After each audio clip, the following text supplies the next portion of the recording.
lift them up forever.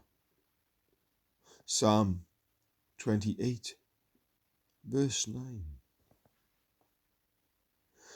God's people need lifting up. They are very heavy by nature. They have no wings, or if they have, they are like the dove of old, which lay among the pots, and they need divine grace to help them mount on wings covered with silver and with feathers of yellow gold.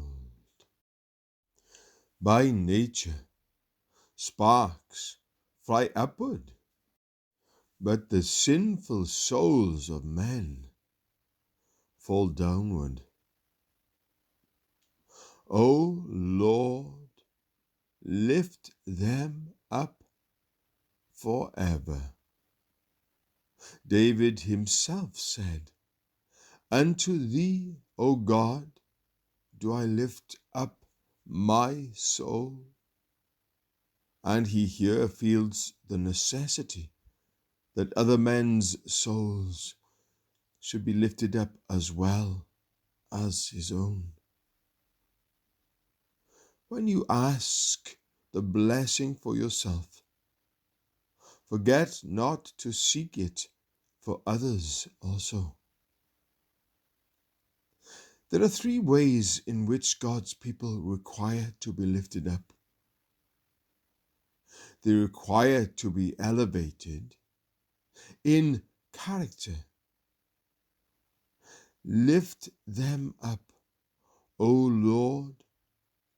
Do not suffer thy people to be like the world's people. The world lieth in the wicked one. Lift them out of it.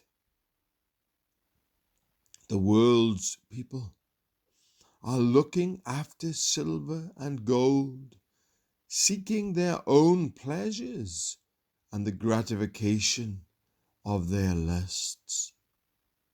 But Lord, lift thy people up above all this. Keep them from being muck rakers, as John Bunyan calls the man who was always scraping after gold.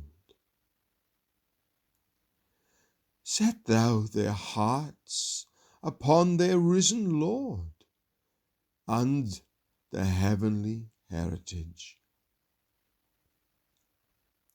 Moreover, believers need to be prospered in conflict. In the battle, if they seem to fall, O Lord, be pleased to give them the victory.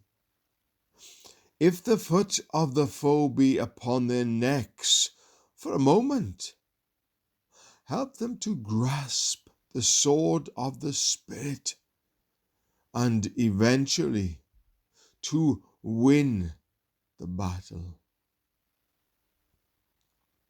Lord, lift up thy children's spirits in the day of conflict. Let them not sit in the dust, mourning forever. Suffer not the adversary to vex them sore and make them fret. But if they have been, like Hannah, persecuted, let them sing of the mercy of a delivering God.